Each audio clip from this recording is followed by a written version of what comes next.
이런 이야기가 있습니다. 미국 우주항공국에서 강아지를 달나라에 보냈어요. 그런데 강아지가 3일 만에 방광이 터져서 죽어버렸습니다. 연구진들이 1년 동안 연구한 끝에 강아지가 방광이 터진 이유를 찾아냈어요.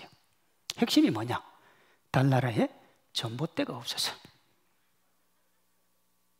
전봇대가 있어야 소변을 보는데 그 전봇대가 없으니까 소변 볼 자리를 찾다가 뭔가가 차올라서 방광이 터져서 죽은 겁니다. 강아지는 주어진 상황에 순응을 했죠. 어쩔 수 없는 상황을 한탄하면서 그게 내 운명인가 보다, 그냥 그렇게 아마 받아들였을 거예요. 여러분 같으면 어떻게 하겠습니까? 방광 안 터지는 방법을 찾아야지요. 전봇대가 없으면 개수나무라도 찾아서 해결을 해야 안 되겠습니까? 그러니까 만든 얘기니까 너무 깊이, 그것도 너무 또 과학적으로 생각하면 안 돼요. 만든 얘기예요. 짧고 생뚱맞은 얘기인데 작가가 말하고자 하는 바는 분명해요. 주어진 현실에 순응하기보다 뭐 하라는 거예요? 상황을 극복을 하라는 겁니다. 위기가 몰려올 때 주저앉아 있으면 다음이 없어요. 상황이 자기를 비켜가기를 기대하고 움츠리고 있으면 위장된 축복을 기회로 만들 수가 없습니다. 그저 그것은 위기지요. 위기예요. 난세의 영웅이 나는 이유가 뭡니까? 대부분의 사람들이 움츠리고 있는 반면에 영웅이라고 불리는 사람들은 정면으로 맞섰기 때문에 그래요. 그걸 정면 돌파라 그럽니다. 지금 코로나19 사태의 파고가 전 세계를 덮치고 있습니다. 확진자, 사망자 숫자를 예측할 수가 없어요. 최대 세계 인구의 40에서 70%가 걸린다는 예측도 있으니까 그대로 토대로 하면 25억 명 정도가 이 코로나에 감염될 수가 있습니다. 이렇게 끝나면 다행이지만 그로 인한 경제적 여파는 아예 가늠조차 할 수가 없는 형편입니다. 지금 미국하고 방위비 협상을 하는데 이 협상이 잘 안 되니까 우리나라 직원들이 난리가 나게 생겼어요. 근데 우리 교회도 한 분이 있어요. 전 매일 기도하는데 참 속이 상해요. 현실이 그러니까요.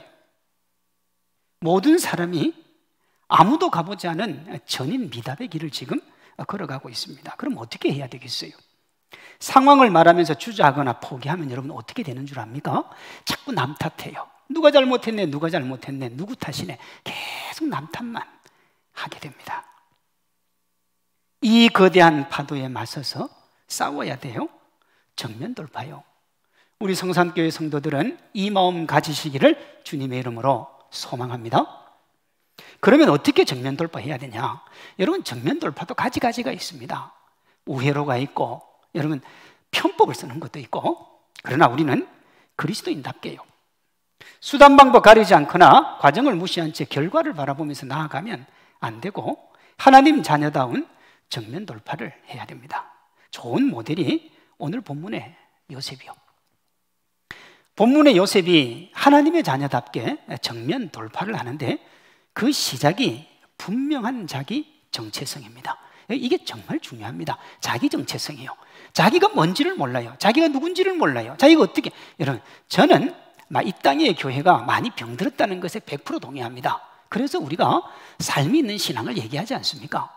그러나 여러분, 그리스도인은 하나님을 믿는 사람이니까 하나님 욕하면 안 돼요. 그게 그리스도인의 정체성이에요. 그런데 자기 정체성을 모르면 어떻게 되느냐? 같이 욕하고 있다니까요. 창세기 46장 33절 34절에 보면 요셉이 형들에게 이제 왔잖아요. 미리 마중을 갑니다. 나중에 제가 지도를 하나 보여줄 텐데 이 요셉이 살던 데가 테베스고 형들이 온 곳은 거기서 한 700km 정도 떨어진 곳으로 가요. 일부러 요셉이 갑니다. 가서 형들에게 뭐라고 하느냐 그러면 바로 왕이 너희의 직업을 물으면 너희가 목축이라고 하라, 그렇게 해요. 그리고 형들이 실제 그렇게 대답을 해요. 3절입니다. 바로가 요셉의 형들에게 묻되 너희 생업이 무엇이냐? 그들이 바로에게 대답하되 종들은 목자인데 우리 선조가 다 목축을 했습니다. 그래요. 요셉의 형제들이 직업을 목축이라고 말한 것이 얼마나 큰 결단인지 몰라요. 34절 46장이요. 거기에 보면 애굽 사람들은 목축을 어떻게 여겼느냐? 가증히 여겼어요. 가증히. 근데 국어 사전에 가증스럽다 뜻이 뭐냐 그러면 몹시 괘씸하고 얄미운 거예요. 네? 간단히 말해서 애굽 사람들은 목축이 직업인 사람을 싫어했는데 이유가 없어요. 그냥 싫어요. 그냥 막 그런 사람 보는 자체가 싫은 거예요. 17살에 노예로 끌려와서 20년 이상을 산 요셉이 그 몸으로 체득했을 거 아닙니까? 이 사람들이 목축을 싫어한다는 것을. 바로와 신하들이 목축을 얼마나 싫어하는지 그들이 이유 없이 싫어하는 것도 알고 있었단 말이에요. 그러면 여러분, 목축이라고 얘기하면 됩니까? 안 됩니까? 돼요? 안 돼요? 안 되죠. 싫어하는데요. 싫어하는데요. 그런데 700km를 갔어요. 비행기 없으니까 날아가진 않았을 테고 한 보름은 갔지 않겠습니까? 빨라도 10일은 가야 되잖아요. 왜 굳이 그 기간을 들여서 거기까지 가서 그 이야기를 했을까요? 요셉이 온갖 무시와 수모를 뚫고 만인지상의 자리에 앉았어요. 이제 안정을 찾았는데 아버지와 형들이 유대인인 것을 누가 알았습니까? 바로가 알았어요. 왜? 올 때 이미 애굽에서 가나안 땅에서 온다는 걸 알았기 때문에. 이것만 해도 여러분, 자신의 정적인 자신의 정치의 반대쪽에 서 있는 사람들한테 자기를 공격할 먹잇감을 하나 던져준 거예요. 아무리 잘해도요, 그냥 싫다잖아요. 근데 거기에 목축이라는 것까지 알려지면 자기가 지금까지 쌓아온 게 한순간에 다 무너집니다.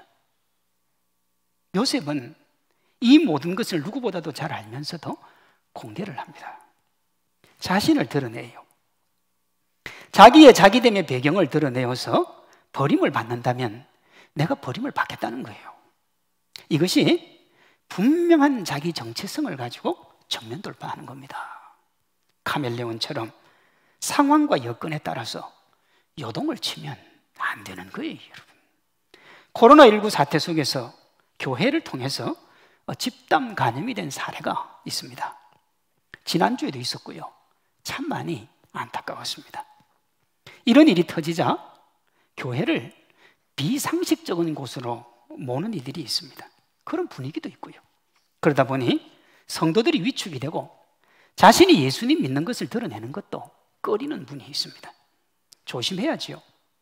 그런 일이 생기지 않도록 조심해야 됩니다. 그러나 그것이 과해서 자신이 비난의 대상이 되지 않고 손해보지 않기 위해서 예수님 믿는 것까지 감추면 그건 아니잖아요.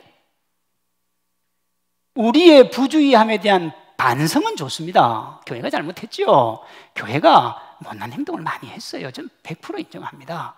그러나 그것 때문에 내가 예수님 믿는 것까지 부인하면 안 되는 거죠.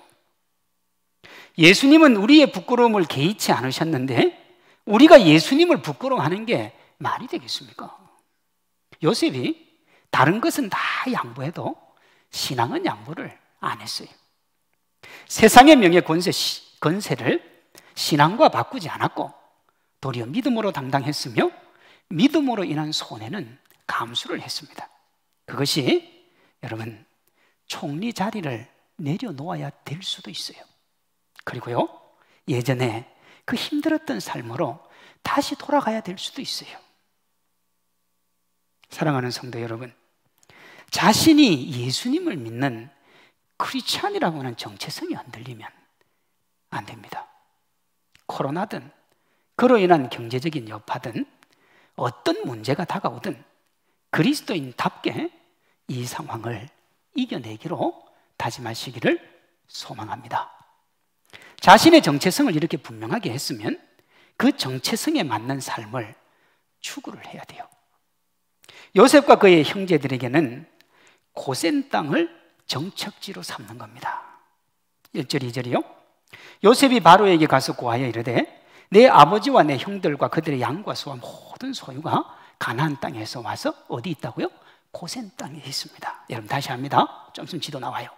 700km 떨어져 있어요. 바로 옆이 아니에요. 그들 형제 중 5명을 택하여 바로에게 보였다 그랬습니다.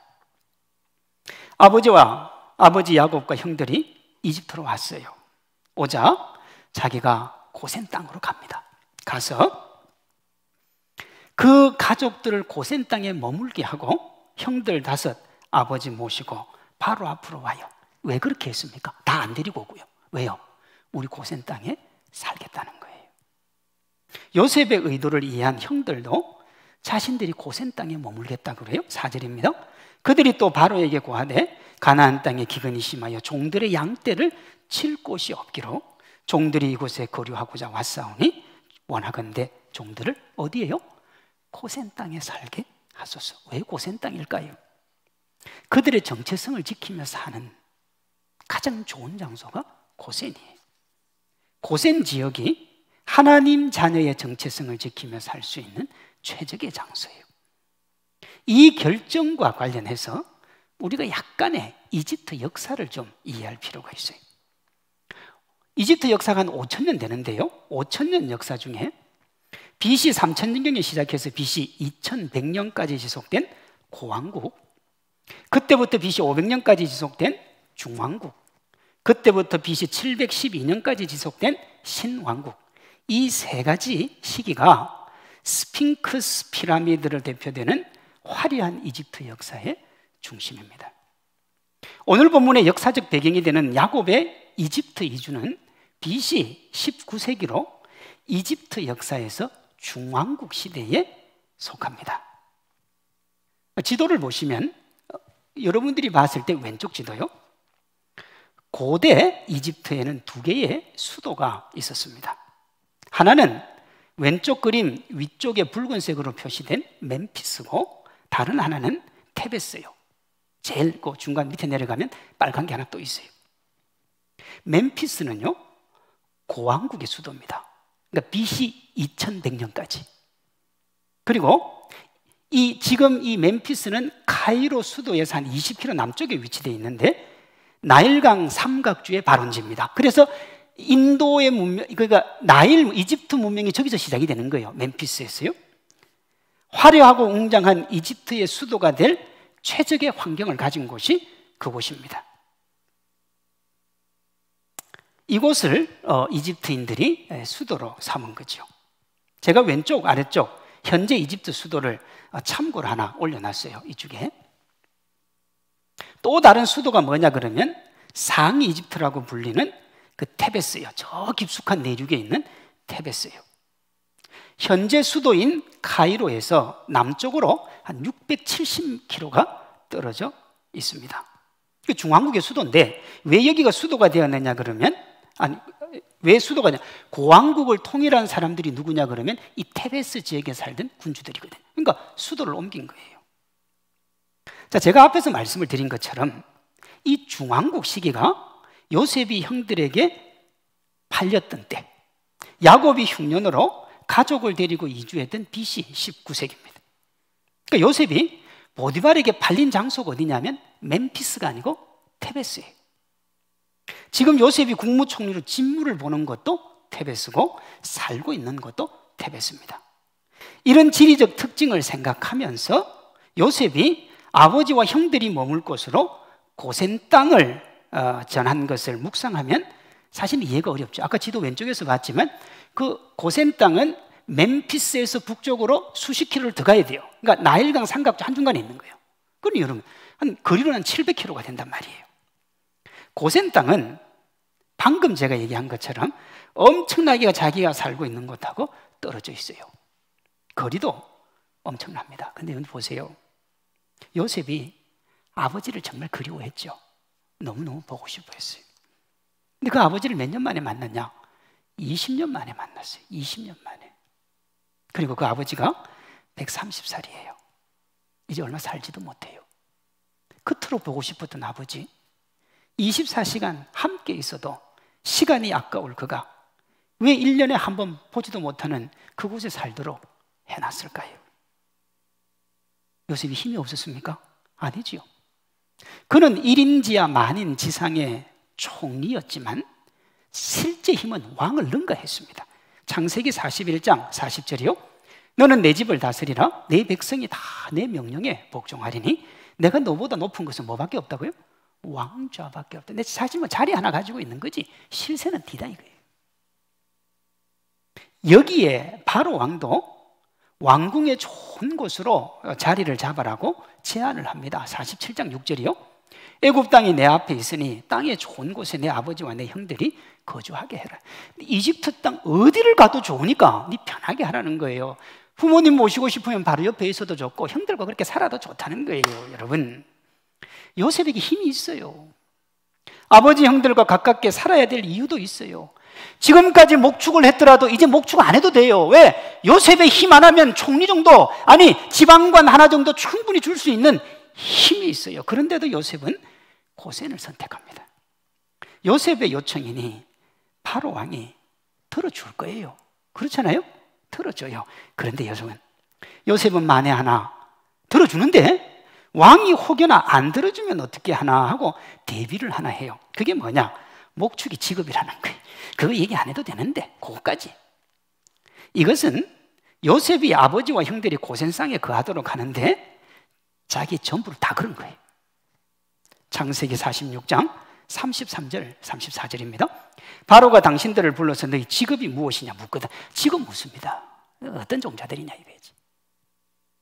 당신들은 이르기를 주의 종들은 어렸을 때부터 지금까지 목축하는 자들이었는데 우리와 우리 선조가 다 그러하니이다.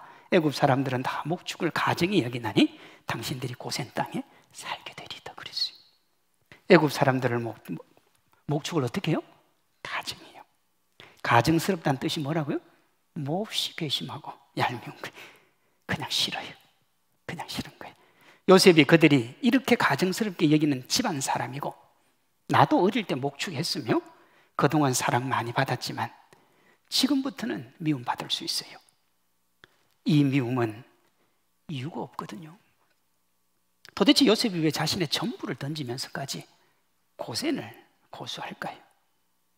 하나님 백성의 정체성, 이건 내가 지켜야 되겠다는 거예요. 이건 무슨 일이 있어도 내가 지금까지 쌓아온 명예와 권세와 권력과 모든 것 다 잃어도 이것만큼은 포기할 수 없다는 거예요. 오늘 다루지는 않지만 7절 10절에 나오는 나그네의 정체성을 유지하려고요. 야곱이 그러잖아요. 내 나그네 길이 130년이다. 험악한 세월을 보냈습니다. 인생이 험합니다. 인생이 고통스럽습니다. 인생이 아픕니다. 그래도 나는 나그네 인생입니다. 나그네 인생. 영원히 하나님께로 가서 주님과 살 나그네입니다. 요셉과 아버지 야곱을 위한 조치가 아니에요. 이 둘은 어디 살아도 돼요. 그렇죠? 이들이 테베스에 살든 멤피스에 살든, 아니 이들이 서울 중심부에 살든 이들이 타락할 일은 없어요. 그럼 누구 때문에요? 가족들 때문에요. 가족들 때문에요. 그런 그들이 가족들을 위해서 자신들의 유익을 포기합니다. 그것을 택함으로 이런 손해를 감수하고 외로움과 그리움을 받아들여요. 내 형들의 신앙을 위해서 아비와 함께 있는 그리움, 내가 그거 받아들이겠다는 거예요. 아비를 내 옆에 두고 행복하게 살고 싶지만 그 먼 곳에서 당신들의 영혼만 살 수 있다면 내가 포기하겠다는 거예요. 세상에서의 부귀와 성공, 행복과 기쁨으로 하나님의 나라를 고대하며 천국 백성으로 사는 것이 훨씬 더 중요했기 때문에 요셉과 야곱의 이런 신앙과 그의 합당한 삶의 의지가 화려한 테베스 수도 생활을 필요하고 그리움을 간직한 고센 땅을 고수하도록 했습니다. 하나님의 백성에게 중요한 것은 세상의 성공이 아닙니다. 하나님의 백성답게 사는 거예요. 하나님의 정체성을 지키는 겁니다. 바로가 야곱과 요셉의 형들에게 세상의 화려한 힘을 제안을 하고 약속까지 해줬습니다. 요셉은 그 달콤한 유혹이 치명적인 가시라는 걸 알았어요. 보디발 아내의 유혹에서 자기 한번 지켜보려다가 13년 옥살이 했잖아요. 1인지와 만인지상의 자리에서 항상 선의와 진심을 다한 바로의 총애를 받으면서도 자칫하면 하나님과 멀어질 수 있다는 걸 봤어요. 보세요. 신앙을 지켜도 힘들고 신앙 안 지켜도 힘든 거예요. 그게 그리스도인에게 이 땅의 삶이에요. 그러면서 그가 하나 깨달은 게 있죠. 하나님과 함께하면 하나님이 우리에게 은혜를 준다. 그래서 형들이 하나님에게서 멀어지는 아픔과 고통의 노예가 되지 않기를 원했어요. 언제라도 조상들과 하나님이 계신 가나안으로 돌아갈 준비를 하고 사는, 화려한 애굽을 타향으로 여기며 사는 나그네이기를 원했습니다. 그래서 전 애굽에서 가장 가나안과 가까운 땅 고센, 거기 고센이에요. 거기가. 왜? 가나안 땅에서 쫙 내려오면 바로 고센이거든요. 거기 그냥 머물렀어요. 애굽의 화려하고 유혹이 가득한 문화로부터 가장 멀리 떨어진 고센 땅을 터전으로 삼았습니다. 당시 사람들이 그런 결정에 조소를 보냈을 수 있습니다. 자신의 권력을 마음껏 사용하지 않은 요셉이 이상하게 보였을 수도 있어요. 그러나 야곱의 관심은 뭐냐? 하나님과 가능하면 가까이, 세상과는 가능하면 멀리. 그게 야곱의 삶의 자세였습니다. 이것을 구별된 삶이라 그래요. 세상 사람들과 함께 하지만 그들과 다르게 사는 겁니다. 이 세상에 살지만 이 세상에 속하지 않는 거예요. 크리스찬은 이 세상에 삽니다. 그러므로 세상 속에 들어가야 돼요. 그러나 이 세상에 속하지 않기 때문에 세상 사람들하고는 달라야 돼요. 세상 사람들처럼 부를 추구하더라도 부의 목적이 달라야 돼요. 세상 사람들처럼 명예와 권력을 추구하더라도 그 목적이 달라야 돼요. 그 원리는 가능하면 하나님께로 더 가까이, 세상과는 더 멀리. 이걸 요셉에게 한번 적용을 해볼까요? 여러분, 당시 문화를 누가 선도했습니까? 누가 선도했어요? 요셉이 살던 시대에, 그 시대의 문화를 누가 선도했습니까? 요셉이요. 요셉의 정책이 곧 국가의 정책이었어요. 그러니요, 요셉은 문화를 일으키기도 하고 쇠퇴시키기도 하는 사람이에요. 그렇게 세상의 중심에 살면서도 그는 세상에 속하지 않았습니다. 언제나 하나님의 백성, 하나님과 함께 할 것을 소망했습니다. 요셉은 가장 화려한 수도 테베스에 살았지만 마음은 언제나 고센에 있었습니다. 그것을 가장 잘 보여주는 것이 테베스의 화려한 피라미드가 아니라 하나님께 더 가까운 고센에 묻힌 거예요. 여러분, 출애굽 마지막 그 10번째 재앙의 밤에요, 바로 그 다음날 바로 떠나잖아요. 근데 뭐 생각을 해보세요. 만약에 요셉이 테베스에 묻혀 있어서 요셉은 못 갔어요. 근데 자기는 알았어요. 430년 뒤에 하나님이 떠나보내줄 걸. 그래서 자기 무덤을 테베스에다가 안 만들고 어디다가 만들었어요? 고센이에요. 고센이에요. 알고 있었다니까요. 묻히면서 그는 가나안을 바라봅니다. 창세기 50장 25절이요. 요셉이 또 이스라엘 자손에게 맹세시켜 이르기를 하나님이 반드시 당신들을 돌보시리니 당신들은 여기서 내 해골을 메고 올라가겠다 하라. 나 같이 갈 거라. 그래서 여러분, 이집트에 요셉의 무덤이 없어요. 왜냐하면 제가 아까 얘기했잖아요. BC 19세기 피라미드 제일 많이 만들 때예요. 제일 많이 만들 때예요. 없어요. 이 요셉의 삶이 하나님이 원하시는 크리스찬의 삶입니다. 세상에 살면서 세상에 속하지 않는 거예요. 세상의 흐름을 이야기하면서 신앙의 변질을 변명하면 안 됩니다. 제가 서울에서 청년사역을 할 때 대학 신입생에게 제가 이런 이야기를 들은 적이 있습니다. 여자 청년이었는데 동아리 MT를 가니까 선배들이 술을 권한 거예요. 자기는 교회 다녀서 나는 술을 못한다 그랬더니 1년 선배가 이렇게 얘기를 하더라는 거예요. 나는 목사님 딸인데 작년에 술 먹었어요. 목사 딸이 술 마시면 집사 딸도 따라 마셔야 됩니까?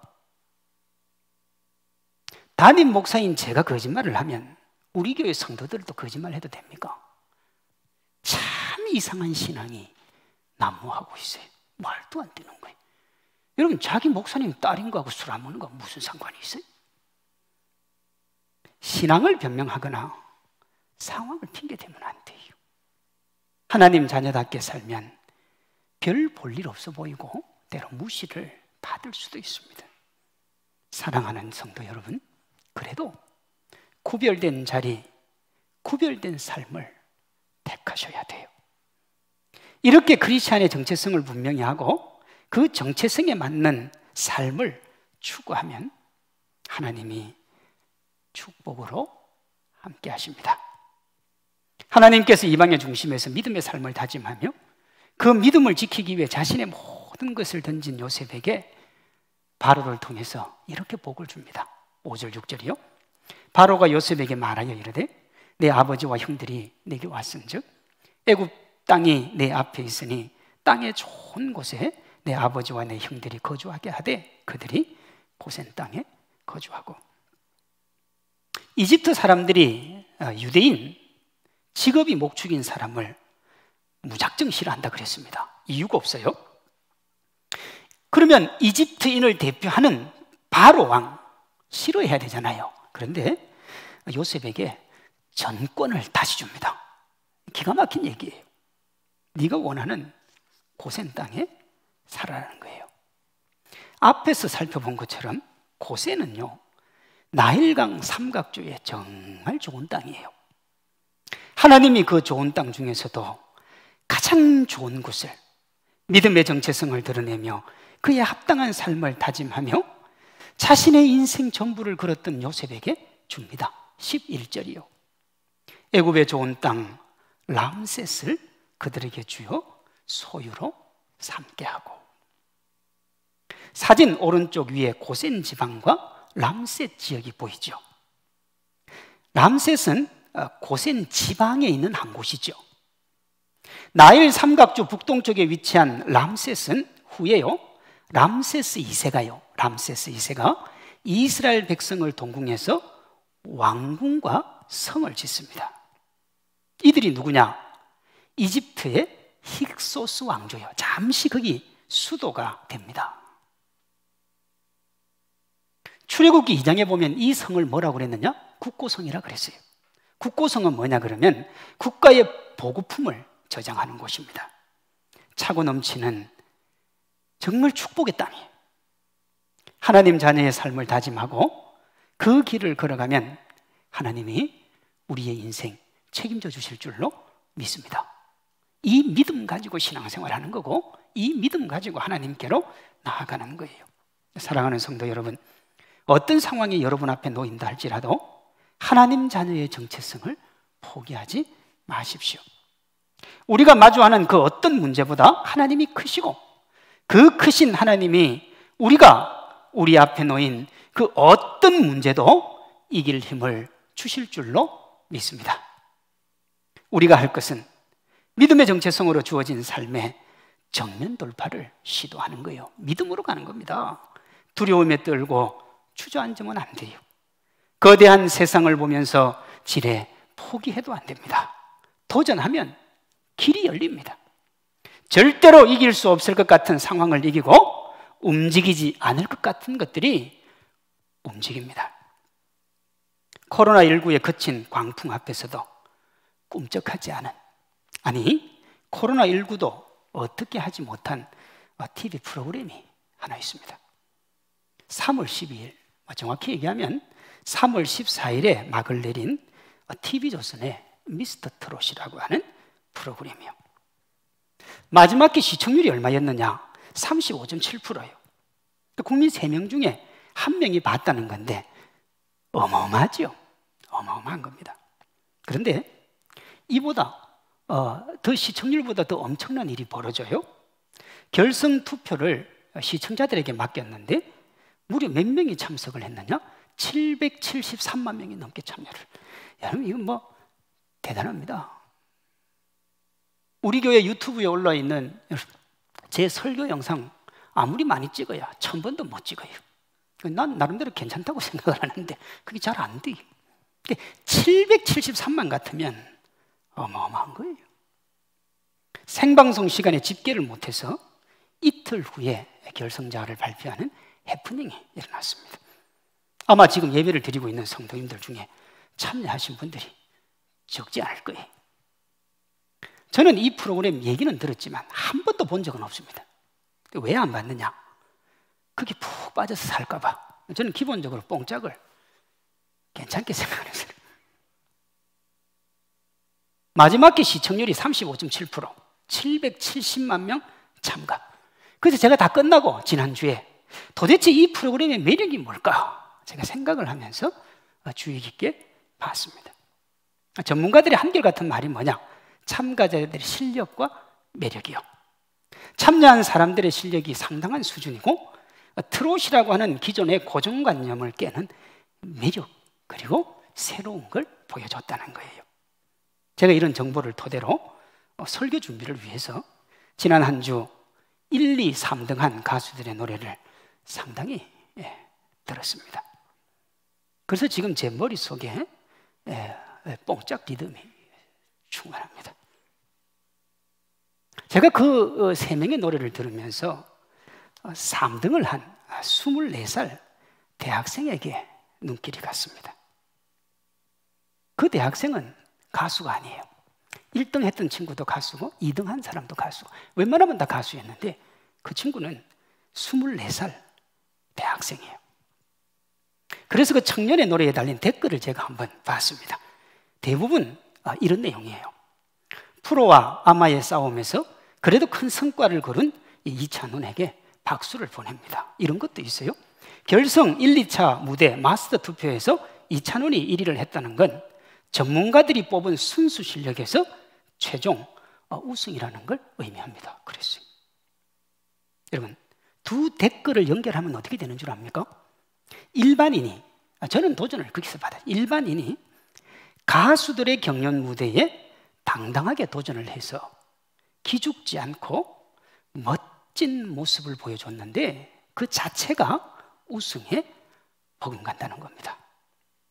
저도 이분들의 평가가 동의가 됐습니다. 여러분 보세요. 24살짜리 젊은 청년이 그 쟁쟁한 사람들 앞에 가서 도전했다는 게 중요하잖아요. 제가 그 친구의 마지막 인터뷰를 보니까 자기는 우승은 절대 생각도 안 해봤다는 거예요. 그저 내가 잘하고 내가 즐기니까 한번 해봤다는 거예요. 정말 순수하고 꾸밈이 없는 도전, 그것이 감동인 거예요. 상황이나 여건 따라가면 여러분 그렇게 정면승부할 수 있겠습니까? 여러분 이 젊은이가 부른 노래의 영상 아래에 이런 종류의 댓글이 적지 않습니다. 50대 중반의 아줌마인데 우리 찬원이한테 푹 빠져서 행복했답니다. 하루도 빠짐없이 투표했고 결성날 투표했어요. 앞으로도 매일매일 응원할게요. 누구라고요? 50대 중반의 아줌마가 또 있어요. 난 72세 할멈인데 할멈인데 정말 찬또 팬이요. 미스터 트롯 찬또 보는 재미로 요즘 살았는데 찬또 없는 세상에 내가 어떻게 살까? 나는 너의 영원한 팬이 될게요. 그래놨어요. 여러분 열심히 하니까요 아마추어가 프로를 뛰어넘고요 도전하는 모습을 아름답게 본 사람들이 뭘 해주겠다고요? 지지를 해주겠다고요. 사실 결승전까지의 과정은 누구에게 달려 있습니까? 자기에게 달려 있습니다. 살아가는 과정은. 근데 지금부터 그의 인생은 누구에게 달려 있느냐 그러면 팬들에게 달려 있어요. 재물이든 명성이든 팬들이 만들어주는 거니까요. 제가 이것이 요셉이 믿음의 정체성을 토대로 주어진 삶에 도전하고 하나님이 그 도전을 아름답게 보시고 응원하며 축복을 해주신 것과 닮은 것을 봤습니다. 열심히 살았습니다. 최선을 다했어요. 도전할 수 없는 길을 도전했습니다. 깨어지지 않을 것 같은 바위에 요셉이 도전을 했어요. 보디발의 아내의 유혹을 믿음으로 이겼어요. 1인지와 만인지상의 자리에서 자기 마음대로 할 수 있었어도 하나님 앞에서 자기 마음대로 한 게 아무것도 없어요. 다 이루었는데 다 가졌는데 이제 형들이 와서 자기가 다 뺏기게 생겼어요. 그런데요 믿음의 길을 택해요. 하나님이 보니까 너무 예쁜 거예요. 너무 아름다운 거예요. 그래서 어떻게 해요? 지금부터 내가 네 인생 책임지겠다는 거예요. 네가 어디로 가든지, 네가 무엇을 하든지 내가 네 인생만큼은 책임을 져주겠다는 거예요. 우리 모두가 쉽지 않은 현실을 마주하고 있습니다. 코로나19 때문이기도 하지만 그것이 아니어도 힘들고 어려운 상황이 우리 앞에 있어요. 그때 우리가 어떻게 반응하느냐에 따라서 결과가 달라집니다. 하나님은 상황의 노예가 되지 말고 맞설 하고 합니다. 도전하라고, 나를 믿고 정면 돌파하라고. 우리가 하나님이 주시는 힘과 능력으로 당당하게 세상에 도전하면 하나님이 박수 보내시고 격려하실 줄로 믿습니다.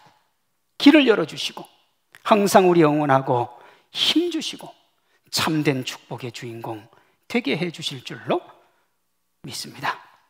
직면하고 있는 현실이 어떠하다 할지라도 하나님 바라보고 하나님 자녀답게 나아가서 하나님이 주시는 축복과 은혜와 사랑 마음껏 받아 누리는 믿음의 주인공들 되시기를 주님의 이름으로 축원합니다.